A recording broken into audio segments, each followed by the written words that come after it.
아이 뇌의 신경조절 불균형과 밀접하게 연관된 틱장애와 ADHD.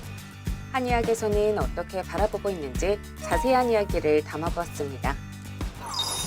성장기 아이들의 뇌는 매우 유연합니다. 그래서 스마트폰, 게임 같은 강한 자극이나 학습 또래 관계에서 오는 스트레스에도 쉽게 영향을 받는데요. 특히 뇌 발달이나 조절 기능의 균형이 깨지면 그 영향이 다양한 행동으로 나타나게 되는데 틱장애와 ADHD 등으로 이어질 수 있다고요.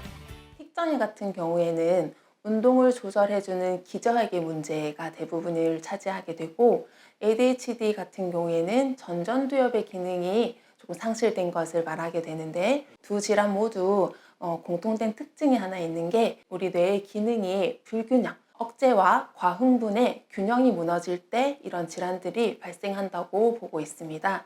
기질적으로, 유전적으로 어떤 아이들은 뇌 흥분도가 빨리 높아지고 자주 부하도가 높아지는 그러한 기질을 타고난 아이들은 스트레스나 전자기기의 사용, 그리고 과당 음료의 섭취, 이런 것들이 더 영향을 많이 미치게 된다고 볼 수가 있겠습니다. 틱장애나 ADHD와 같은 증상은 한의학의 도움을 얻을 수도 있다는데요. 자율신경단에서는 문제가 없는데 뇌파검사상에서 이상소견이 발생되어서 부하도를 낮추는 한약 치료를 조금 할 거고, 특정 상황에서 특정 파장이 잘 나올 수 있도록 하는 훈련도 함께 겸할 겁니다. 그리고 일주일에 한 번씩은 내원해서 우리 침 치료랑 뜸 치료, 그리고 네뷸라이저 치료까지 해서 함께 들어갈 거다, 이렇게 볼 수 있겠습니다. 주요 치료로는 일단 한약 치료가 주요 치료가 될 텐데요. 한약으로서 뇌 과흥분 상태를 줄여주는 것이 일단 치료의 출발점이라고 볼 수가 있겠습니다. 그리고 필수적으로 저희가 병행하고 있는 것이 뇌파 훈련이라고 하는 것인데, 예를 들어서 집중을 해야 되는 상황에서는 특정 뇌파를 필요로 할 수가 있습니다. 그래서 그런 뇌파가 잘 나오지 않는 상태임을 인지하고 그러한 뇌파가 잘 나올 수 있도록 훈련하는 것을 필수적으로 저희가 치료에서 함께 넣고 함께 하고 있습니다. 침, 뜸과 함께 한약을 이용해 과흥분된 신경과 뇌파를 안정시키고 수면 리듬을 회복할 수 있도록 도움을 주고 있답니다. 기간은 2개월에서 3개월 정도 많이 높아진 뇌 부하도를 낮추고 과흥분 상태를 낮추는 것을 목표로 조금 하고 있고요. 뇌에 근본적으로 안정성을 주기 위해서는 EMDR 훈련, 뇌파 훈련은 아이나 환자의 상태에 따라 다르겠지만 약 30회에서 한 40회 정도 했었을 때 단단한 근육이 채워지고 안정성이 마련되어서 그 토대를 탄탄하게 마련된다고 볼 수가 있을 것 같습니다. 전신과 뇌 기능을 아이가 스스로 조절할 수 있도록 신경 안정 기반을 만드는 데 도움을 준다는 것. 보다 자세한 이야기 스튜디오에서 이어집니다.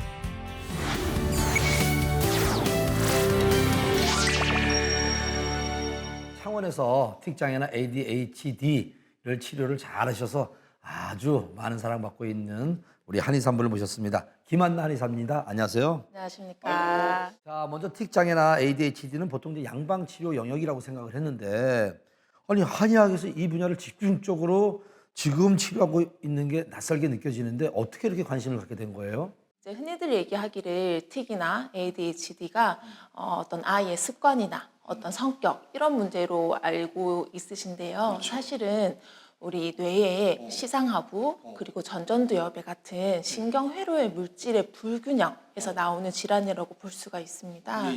그래서 꼭 치료해야 되는 영역이라고 볼 수가 있어서 제가 이 질환에 대해서 집중적으로 관심을 조금 가지게 되었습니다. 치료가 정말 중요하지만 치료하고 난 이후에 유지를 하고 또 관리하는 것도 참 중요한데 어떻게 생각하시는지요? 우리 치료의 출발점은 바로 병원에서 시작하지만 이런 회복은 사실 일상에서 완성된다고 볼 수가 있는데요.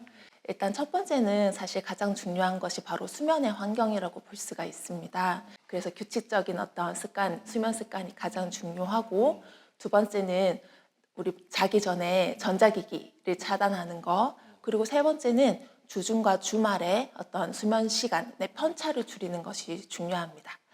그리고 가장 중요한 것은 무관심 속의 지지이다. 틱을 하면 한번 참아봐 라고 한다든지 산만한 아이들을 보고 어떤 지적, 나쁜 행동이라는 듯이 말을 하는 것은 오히려 긴장감을 높이게 되고 위축감을 나타나게 되는데요. 이렇게 되면 실제로 편도체의 기능이 과활성되게 됩니다.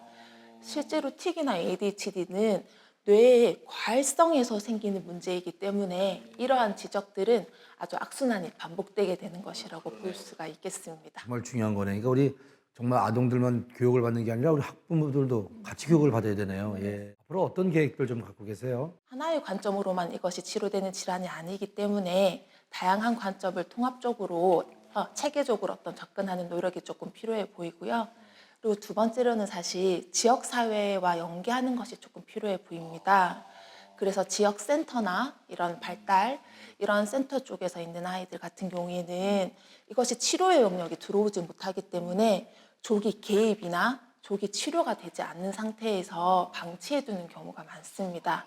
그래서 학부모님들 교육, 그리고 일반인들 교육, 그리고 교사 선생님들한테의 교육 같은 것들을 많이 해서 조기 개입해서 조기 치료해서 이것이 성인 틱장애나 성인 ADHD가 되지 않도록 만들어주는 것이 가장 중요하다고 볼 수 있을 것 같습니다. 자, 틱 장애와 ADHD로 고통받고 있는 가족 여러분, 이게 대가 아니라 될 수 있다고 합니다. 한번 믿음을 갖고 한번 가족이 다 이겨냈으면 좋겠습니다. 오늘 창원에서 이렇게 오셔서 귀한 시간 내주신 김한나 한의사님 감사합니다. 감사합니다.